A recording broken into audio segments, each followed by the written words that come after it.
नमस्कार, मी निरंजन. नागपूरच्या नंदनवन नगर या परिसरामध्ये एका 12 वर्षाच्या अल्पवयीन मुलीला पळवून नेलं गेलं. एका लॉजमध्ये खोलीत तिला नेलं गेलं आणि तिथं तिच्यावरती सामूहिक बलात्कार केला गेला. नागपूर हे महाराष्ट्राचे गृहमंत्री आणि महाराष्ट्राचे मुख्यमंत्री देवेंद्र फडणवीस याचं शहर आणि या परिसराचं पण नाव काय आहे? नंदनवन नगर. म्हणजे या आधीच्या कारकिर्दीमध्ये त्याच्या फडणवीसांच्या आपण नागपूरमध्ये सर्वाधिक खून झाल्याचा आकडा वाचला होता आणि आता या घटना सुरू झाल्या आहेत. काही दिवसांपूर्वीच फलटणमध्ये सातारा जिल्ह्यात डॉक्टर संपदा मुंडे या एका उच्च शिक्षित अत्यंत हुशार बुद्धिमान अशा मुलीने आत्महत्या केली. म्हणजे तिचे वरिष्ठ वैद्यकीय अधिकारी आणि पोलीस अधिकारी यांच्याकडून तिची जी हॅरॅसमेंट केली जात होती, तिच्यावरती वेगवेगळ्या प्रकारचे दबाव आणले. तिला पेशंटच्या फिटनेस सर्टिफिकेटसाठी तिच्यावर दबाव आणला. पोस्टमॉर्टम रिपोर्ट बदलावा म्हणून तिच्यावर दबाव आणला गेला. तो दबावाला तिने मानलं नाही, तिने झुगारलं, असा सगळा दबाव. त्या दबावामध्ये तिथल्या माजी खासदार रणजितसिंह निंबाळकर यांच्या 2 पीएंनी तिला भेटले. त्यांच्या फोनवरती खासदार निंबाळकर तिच्याशी बोलले आणि बोलताना पोलिसांची माझ्याकडे अशी अशी कंप्लेन आलेली आहे की तू ऐकत नाहीस त्यांचं वगैरे.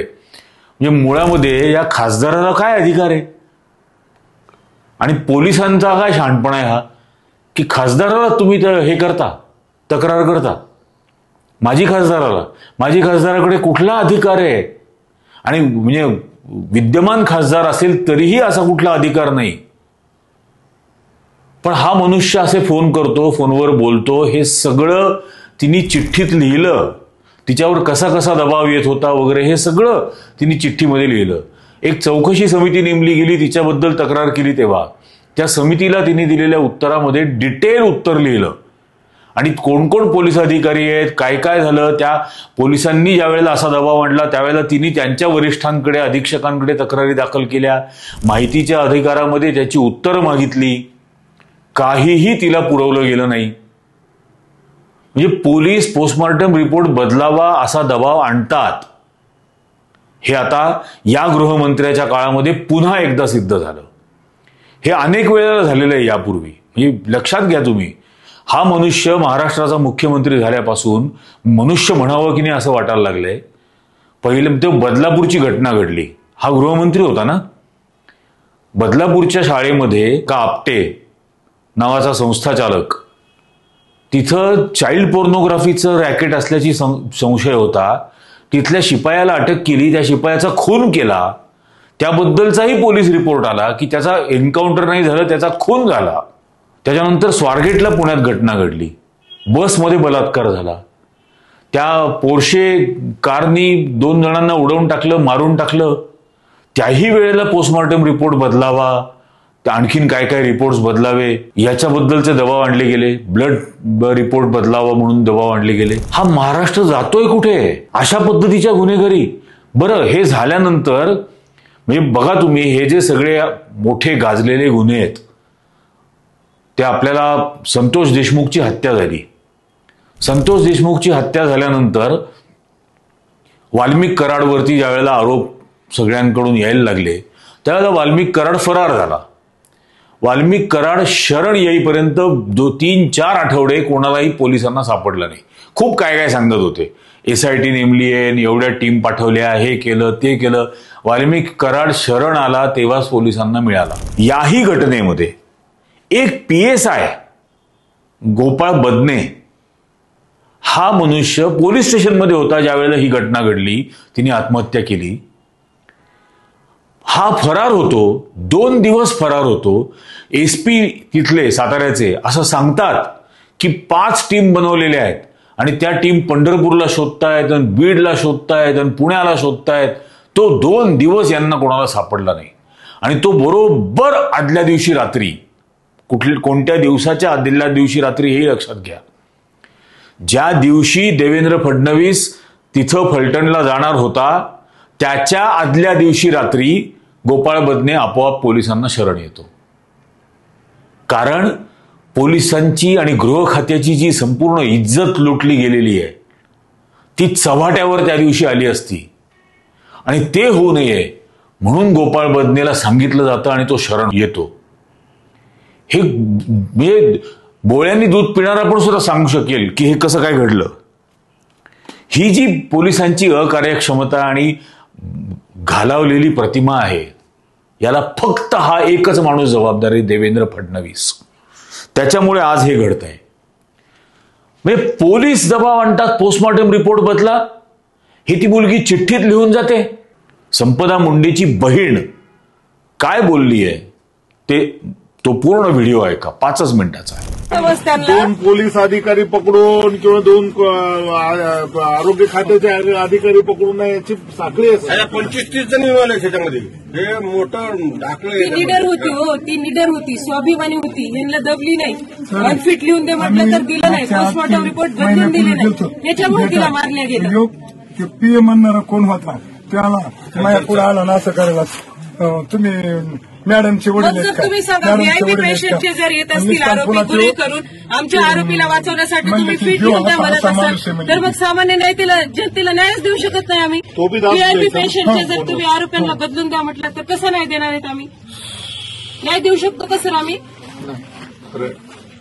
व्हीआयपी पेशंटचे आरोपी आहेत त्यांना सोडून द्या, त्यांना फीट द्या, त्यांचे पोस्टमॉर्टम रिपोर्ट बदलून द्या, झालं मग जनतेने असंच रडायचं आमच्यासारखं. आमच्यावर ही वेळ आली, जनतेवर काय याच्यापेक्षा बदतर वेळ येणार आहे अजून? नाही, ती स्ट्रॉंग मुलगी होती.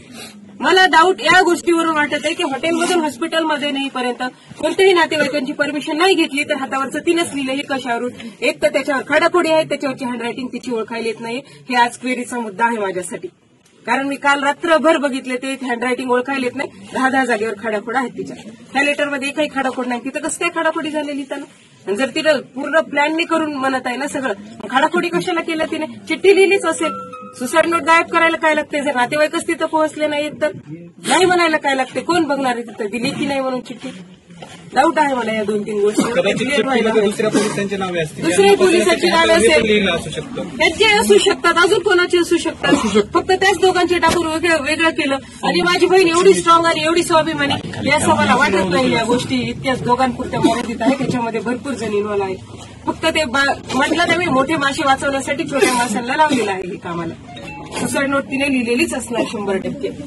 सुसाईड नोट ती काही इतकी साधी भोळी लहान मुलगी नाही, वेल एज्युकेटेड आणि स्ट्रॉंग आहे. पीजीला जाणार होती, जॉब करत करत अभ्यास करत होती, नाही देत होतं कोणाला. 80-90 पोस्टमॉर्टम करणारी मुलगी सर विचारा महाराष्ट्रामध्ये 90 पोस्टमॉर्टम कोण करते? एमबीबीएसला कोण दबाव आणते करण्यासाठी आणि रिपोर्ट बदलण्यासाठी कोण दबाव आणते? एवढा 2,000 एमएससी करणारी एवढी हुशार होती म्हणूनच एमएससीला म्हणले असतील ना कर म्हणून. एवढी हुशार होती म्हणूनच तिला करायला लावले असतील ना तेवढे. कोण करते विचारा बरं सर तुम्ही. आपल्याकडे ओसी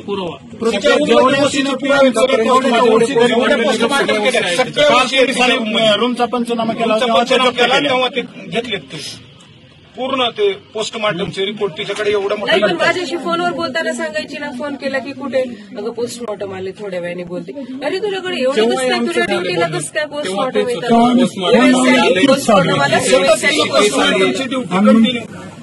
ते फोन लावला मग चिडायची मग ते आम्ही पोस्टमॉर्टमची ड्युटी देणं हे सुद्धा तिला टॉर्चर करणंच आहे. पोस्टमॉर्टम म्हणजे पोलीस केस आली, पोलिसांशी कॉन्टॅक्ट आला, रुग्णांशी कॉन्टॅक्ट आला, सगळं आलं असतं त्यामध्ये सर. आणि मानसिकदृष्ट्या सुद्धा टॉर्चर आहे प्रत्येक वेळेला बॉडी तिनंच कापायची, प्रत्येक वेळेला बॉडी तिनंच कापायची. किती डॉक्टर अवेलेबल आहेत त्याच्यामधल्या किती डॉक्टरने किती पोस्टमॉर्टम केले, हिने किती पोस्टमॉर्टम केले, बाकीच्या एमएससी किती केल्या, हिने एमएससी किती केल्या. जर त्यामध्ये ग्रॉस डिफरन्स आहे तर हिलाच काय एवढे एमएससी पोस्टमॉर्टम करावे लागले? काही घडलं नाही अशी प्रतिक्रिया दिली. नॉर्मल 2 तास तर घेऊन आला नाही अशी टीव्हीला पण तो वाईट काही घडलंच नाही अशी वाईट देतो. हे जर त्याच्या मुलीच्या बाबतीत घरच्यांचं घ्या जरा, घरच्यांचं सगळे बोलतायत ते घ्या. कारण हे सगळे जण तिचे भाऊ बहिणी आहेत, वडील आहेत, चुलते आहेत, गावकरी आहेत, कोटरबंदची आपले कोटरबंदची मंडळी आम्हाला आहे. न्याय पाहिजे आणि आम्ही हे एक्सपेक्टेशन तुमच्याकडून करत आहेत सध्या. हा, आम्ही तर कारण करणार. कालपासून तुम्ही थोडंसं व्हायरल केल्यामुळे, प्रकरण उचलल्यामुळे आम्हाला एक आशा निर्माण झाली आहे की यांच्याकडून नाही, आम्हाला न्याय मी मिळू तर शकतो कुठल्याही म्हणून. प्रकरणामध्ये बाकी सर्व जे आपल्या विचारपूस करतायत त्याच्यावरून तर आम्हाला चांगलं वाटत आहे. कमीत कमी आहे भावना की कमीत कमी यांच्यावर दुःखाचा डोंगर पसरला, विचारावं हे काय सफर करत आहेत म्हणून. आणि कालपासून ते प्रकरण उचलून धरल्यामुळे थोडीशी अपेक्षा आहे, जाणीव झाली लोकांना की मी ते आहे काल बाबा न्याय मिळेल आल्याबरोबर यांना मी म्हणून. त्याच्यात व्हायरल करून टाकलंय. आम्हाला न्याय पाहिजे सर, लवकरात लवकर न्याय पाहिजे. नोटवर फोकस करून एकाच देशाला ती केस जाते. हा, ती चुकीचं आहे. सखोल चौकशी कारण हॉटेलमध्ये तिथे नेऊपर्यंत लिहिलं नसेल हे कशावर, त्याच्यात अजून नावं असू शकतात, सुसाईड नोट गायब केलेली असू शकते, ज्याच्यात अजून नावं असू शकतात. कोणाचे नाव ते कसं कळेल आपल्याला? त्यांनी सोडलं आधी विचारात येतात किंवा न परमिशन देतात, सोडलं कसं काय? नाही, त्यांनी खरं तर सकाळी 6 वाजल्यापासून ती संध्याकाळी 4 वाजेपर्यंत त्यांना व्यापार काढायला लागतोय. नाही, पण साहेब त्याच्यामध्ये असं आहे की फॅमिलीला इन्फॉर्म करायला पाहिजे होतं की आम्ही सोडावं का. आता त्यानंतर ते 2 PA माजी खासदार रणजितसिंह निंबाळकर यांचे हे तिच्यापर्यंत जातात, त्यांच्या फोनवरून खासदाराशी बोलणं करायला लावतात. ते सगळं डिटेल आहे ना तिच्या पत्रात. आणि याचं कारण ते पकडलेले पोलिसांनी जो कोण माणूस असतो तो कोणतरी एक ठेकेदार होता जो त्या कारखान्याचं त्यांच्या काम करत होता. त्यांची कारखाना आहे स्वराज ग्रीन पॉवर आणि फ्युएल लिमिटेड नावाचा.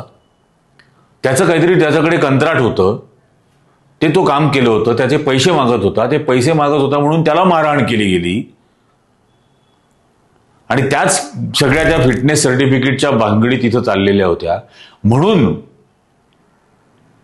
माजी खासदार तिथं फोन करून त्या एका मुलीवरती दबाव आणतो. नीटच्या एक्झाममध्ये पहिली आलेली मुलगी संपदा मुंडे, आणि तिला कुठल्या भाषेत तिच्याशी बोललं जातं, तू बीडची आहे म्हणून अशी वागते का? म्हणजे काय? हे काय ठरवताय तुम्ही? पण संपदा मुंडेला तू बीडची आहे म्हणून अशी वागते का, या म्हणण्याचा अर्थ काय होतो हे कृपा करून महाराष्ट्राच्या या मुख्यमंत्र्यांनी सांगावं. आणि हे सगळं झाल्यानंतर तो तिथे जाऊन भाषण करतो फलटणमध्ये की याच्यामध्ये राजकीय काही वास नाहीये. अरे तू कोण ठरवणार? इन्व्हेस्टिगेशन जर झालंच नाहीये त्या केसचं अजून, त्याच्या आधीच तू क्लीन चिट देतो की या घटनेत राजकीय वास नाही. त्या मुलीने लिहिलेल्या चिठ्ठीत म्हटलेलं आहे ना की माजी खासदाराचे फोन कसे येत होते. हा राजकीय दबाव नाहीये. आणि याच्यात कोणी राजकारण करण्याचा प्रयत्न केला तर आम्ही त्यांनाही सोडणार नाही. हे धमक्या देणं, छपरीपणा जो आहे ना, हा मुख्यमंत्री पदाला शोभत नाही. हे कमीत कमी समजायला हवं. त्या मुलीची, संपदाची बहीण क्लिअर कट सांगतेय की हे हातावरती जे आत्महत्येचं लिहिलंय हे तिचं हस्ताक्षर नाही, त्याच्यावर खाडाखोड दिसतेय. आणि तिने जे 4-5 पानाचं पत्र लिहिलंय त्यात कुठेही खाडाखोड नाही. हे कसं काय आहे? आणि इतके सगळे पोलीस अधिकारी, म्हणजे 2 जणांना तुम्ही अटक केली म्हणून सांगता. ते 2 जण कोणाच्या इशाऱ्यावर काम करत होते? त्या 2 जणांना संरक्षण कोण देत होतं? या डॉक्टर संपदा मुंडेंनी जर वरच्या अधिकाऱ्यांकडे, अधीक्षकांपर्यंत जर अर्ज केले होते, माहितीच्या अधिकारात सुद्धा अर्ज केला होता, दबाव आणतायत असं कळवलं होतं पत्र लिहून, तरीही त्यांनी तिला त्या पोलिसांना पाठीशी घातलं. तिच्याशी काहीतरी रात्री अपरात्री फोन करून अश्लील बोलायचं, असले सगळे प्रकार. हे महाराष्ट्राचं गृह खातं आणि अशा थर्ड क्लास लोकांचा हा गृहमंत्री. आणि तो तिथं जाऊन सभेमध्ये राजकीय हस्तक्षेप नसल्याची क्लीन चिट देतो. इन्व्हेस्टिगेशन झालेलं नसताना. तुम्हाला आठवत असेल परभणीमध्ये त्या सोमनाथ सूर्यवंशीचा पोलीस कस्टडीत झालेल्या मारहाणीत मृत्यू झाला. हा निगरगट्टपणाने विधानसभेत बोलला की पोलीस मारहाणीत त्याचा मृत्यू झाला नाही म्हणून. आणि नंतर ज्युडिशियल इन्क्वायरी झाली. ज्युडिशियल इन्क्वायरीमध्ये हे सिद्ध झालं की पोलिसांच्या मारहाणीतच मृत्यू झाला आणि FIR नोंदवा. तरीही FIR नोंदवला गेला नाही.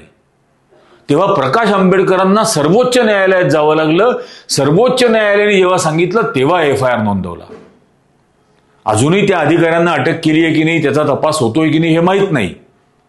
याही बाबतीमध्ये या 2 जणांवरती सगळं बिल फाडलं जाईल आणि या सगळ्या गोष्टीला जे संरक्षण देत होते, पाठीशी घालत होते, त्यांच्यावरती कारवाई होणार की नाही हा प्रश्न आहे. संतोष देशमुखलाही न्याय मिळाला नाही, सोमनाथ सूर्यवंशीलाही न्याय मिळाला नाही, संपदा मुंडेला पण मिळणार नाही. अशीच शक्यता आणि अशीच वाटचाल आणि असंच रेप्युटेशन देवेंद्र फडणवीसचं आहे. हेच रेप्युटेशन आहे. काय झालं त्या बदलापूर प्रकरणात? न्याय मिळाला. छत्रपती शिवाजी महाराजांचा पुतळा मालवणला पडला, न्याय मिळाला. कोल्हापूर जिल्ह्यामध्ये पन्हाळ्याला 15 वर्षाच्या मुलीवरती अतिप्रसंग झाला, न्याय मिळाला. अशा पद्धतीने महाराष्ट्राचं गृह खातं चालणार असेल आणि जर त्याच्यावरती हा शहाणपणा असं करून म्हणणार असेल की याचं कोणी राजकारण करू नका, अरे त्या मुलीला न्याय मिळायला पाहिजे. जे कोण याच्यामध्ये आरोपी असतील यांना शिक्षा झाली पाहिजे. तुमच्या अकार्यक्षमतेबद्दल प्रश्न विचारले पाहिजेत. याला राजकारण करणं म्हणतो. मग कोपर्डीचं राजकारण कोणी केलं होतं? इतका अकार्यक्षम गृहमंत्र्यांनी खरं तर म्हणजे याला लाजच नाहीये, जनाची पण नाही मनाची पण नाही. काय मुख्यमंत्री मिळालाय महाराष्ट्राला अशी झालेली अवस्था. याची बायको म्हणते वेश्या व्यवसायाला लायसन्स द्या. इतकी लाजीरवाणी अवस्था महाराष्ट्राच्या लॉ अँड ऑर्डरची झालेली आहे. नाशिक सारख्या शहरामध्ये 7-8 महिन्याच्या कालावधीमध्ये 40 पेक्षा जास्त खून होतात. आणि याचा प्रक्षोभ ज्या वेळेला वाढतो त्यावेळेला मग पोलीस कारवाई सुरू करतात. आणि आता एक नवीन नाटक सुरू केलेलं आहे. कोणालाही पकडून आणलं की नाशिक जिल्हा कायद्याचा बालेकिल्ला, नाशिक जिल्हा कायद्याचा बालेकिल्ला. काय ढोंग आहे हे? नाशिक जिल्हा जर कायद्याचा बालेकिल्ला असता तर 40 पेक्षा जास्त खूनच झाले नसते इथे. ती संपूर्ण आधीची अकार्यक्षमता. आणि लोक खुशाल धन्यवाद काय देतात आणि अभिनंदन काय करतात? पगार घेतायत पोलीस, हे लक्षात ठेवा. आपण देत असलेल्या करामधून पगार घेतायत आणि आपल्याला संरक्षण पुरवणं हे त्यांचं कर्तव्य आहे. गुन्हा घडलाच नाही पाहिजे हे त्यांचं कर्तव्य आहे पहिले. गुन्हे घडल्यानंतर तुम्ही कोणाला तरी पकडताय आणि मग बालेकिल्ला म्हणताय. यात काही भूषणावह नाहीये. लाज वाटायला हवी खरं तर की एवढे सगळे गुन्हे घडल्यानंतर आम्हाला यांना पकडायचं सुचतंय. तोपर्यंत कोण पाठीशी घालत होतं यांना? नाशिकमध्ये ड्रग्सचा धंदा करणाऱ्याच्या बरोबर कोण फिरत असतं? कोण आमदार आहेत? कोणाला इथं बडी भाभी म्हटलं जातं? याची उत्तरं देईल का देवेंद्र फडणवीस? आणि म्हणतो राजकारण करायचं नाही. या इतक्या भयंकर प्रकारचे गुन्हे याच्या स्वतःच्या शहरात 12 वर्षाच्या मुलीवर बलात्कार होतो आणि लॉजमध्ये. मला तुम्ही सांगा, लॉजमध्ये खोली बुक करायची असेल तर तुमची जन्मकुंडली सोडून सगळे कागद मागतात. आधार कार्ड द्या, ड्रायव्हिंग लायसन्स द्या, हे द्या, ते द्या. आणि इथं रूम कोणाच्या नावावर बुक केली गेली? कोणी बुक केली? जर काहीही कागदपत्र न घेता केली तर त्या हॉटेलच्या मालकाला, तिथला जो कोण मॅनेजर असेल त्यांना का नाही पकडलं? त्याच्यातून काही मोठं रॅकेट येणार आहे का बाहेर? बातम्यांमध्ये येत आहे पेपरला की जिथं ब्रॉथेल चालत होतं, पोलिसांच्या डोळ्या देखत चालत होतं. हे ज्या पद्धतीने महाराष्ट्राची कायदा सुव्यवस्था झालेली आहे. आत्ता औरंगाबादमध्ये परवा तो एपिसोड केला. त्या इंजिनिअरिंग कॉलेजच्या समोर RSSची नोंदणी करत होते. म्हणजे नोंदणीकृत नसलेल्या संघटनेची नोंदणी, संघटनेत सभासदांची नोंदणी. हा असा फालतू प्रकार तिथं चालला होता. त्याला ज्यांनी विरोध केला त्यांनाच तुम्ही आरोपी बनवलं. अहो कुठल्या गुन्ह्यात? बेकायदेशीर संघटनेची नोंदणी केली जात होती, याला विरोध केला. मग ते गुन्हेगार राहुल मकासरे, त्यालाच तुम्ही आरोपी बनवता. हे कुठल्या पद्धतीचं सरकार काम करतंय? म्हणजे कायदा आणि सुव्यवस्था हे म्हणायचं का नाही? कायद्याचं राज्य हे कायद्याचं राज्य आहे का काय द्यायचं राज्य आहे? अशाच पद्धतीने हे सगळं चाललेलं आहे. याला लाज नाहीये, त्यामुळे हा राजीनामा देणार नाही, हे 100% खरं. पण येणाऱ्या प्रत्येक निवडणुकीत याच्या पक्षाचा प्रत्येक ठिकाणी पराभव करायचा हे मतदारांनी ठरवलं पाहिजे. आज लहान लहान 10-10, 12-12 वर्षाच्या मुलींपासून प्रथित यश डॉक्टरपर्यंत असुरक्षित झालेले आहेत आयुष्य. यांच्याच पक्षाचा सरपंच संतोष देशमुख, त्याचाही खून झाला. एक मागासवर्गीय विद्यार्थी रस्त्यावरती वही पेन घेऊन आंदोलनाला बसला होता निषेध करण्यासाठी. या देशाचं संविधान लिहिणाऱ्या महामानवाचा अपमान झाला म्हणून तो आंदोलनाला बसला होता. त्याला पोलीस कस्टडीत मारून टाकलं जातं. हे भयानक आहे. या महाराष्ट्राचा गायपट्ट्यासारखं राज्य करण्याचा प्रकार चाललेला आहे यांचा. महाराष्ट्राचा उत्तर प्रदेश जर होऊ द्यायचा नसेल तर आज या महाराष्ट्रातल्या नागरिकांनी उभं राहणं, बोलणं आणि यांच्या विरोधात बोलणं गरजेचं आहे. यांचे जे टिनपाट कार्यकर्ते प्रचारांना येतील ना, त्या वेळेला या सगळ्या गोष्टींचा जाब त्या कार्यकर्त्यांकडे मागणं गरजेचं आहे. तरच पुन्हा एकदा इथं कायद्याचं राज्य येईल. संविधानाला अपेक्षित कायद्याचं. हे काय द्यायचं राज्य नाही. तुम्हाला काय वाटतं या सगळ्या प्रकाराबद्दल, महाराष्ट्राच्या खालावलेल्या या अवस्थेबद्दल? आता ही संपदा मुंडे, तो संतोष देशमुख, तो सोमनाथ सूर्यवंशी, त्या बदलापूरच्या शाळेमधले विद्यार्थी, छोटे छोटे लहान अल्पवयीन 3री-4थी मधले, किंवा अक्षय शिंदे, हे हिंदू होते ना सगळे. मग आणि महाराष्ट्रातला शेतकरी, मराठवाड्यातला, हा अक्षरशः ओढ्यावर आलेला असताना हा जगू शकेल की नाही येणारे काही दिवस, अशी अवस्था असताना हे हिंदू आक्रोश मोर्चे काढतात. या संपदा मुंडेचा मृत्यू झाला, तुम्हाला आठवत असेल, कलकत्त्यामध्ये एका हॉस्पिटलमध्ये एका डॉक्टर महिलेचा मृत्यू झाला. तेव्हा महाराष्ट्रातल्या डॉक्टरांनी बंद पुकारला होता. महाराष्ट्रातल्या, कारण कलकत्त्यात तृणमूल काँग्रेसचं राज्य आहे ना, त्यामुळे कलकत्त्यात झालेल्या एका डॉक्टरच्या खुनाबद्दल, महिला डॉक्टरच्या, महाराष्ट्रातल्या मेडिकल असोसिएशननी बंद पुकारला होता. आता महाराष्ट्रातली डॉक्टर महाराष्ट्रातल्या वरिष्ठ डॉक्टरांबद्दल आणि पोलीस अधिकाऱ्यांबद्दल तक्रार लिहून गेलेली आहे. मृत्यूचं कारण आता नाही उतरावं असं वाटत या डॉक्टरांना संपदा मुंडेसाठी. का? कारण तेही भाजपचं पुरस्कृत होतं आणि आत्ता रस्त्यावरती न उतरणं महाराष्ट्रातल्या डॉक्टरांनी, हेही भाजप पुरस्कृत आहे. हे ओळखा. तुम्हाला या सगळ्या गोष्टीबद्दल काय वाटतंय हे खाली कमेंट करून सांगा. तुम्ही उभे राहणार की नाही याच्या विरोधात, हेही खाली कमेंट करून सांगा. हा व्हिडिओ जास्तीत जास्त लोकांपर्यंत पोहोचवा. जास्तीत जास्त जणांना व्हिडिओ लाईक करायला सांगा आणि चॅनलला सबस्क्राईब करायला सांगा. आजच्या भागात इतकंच. धन्यवाद.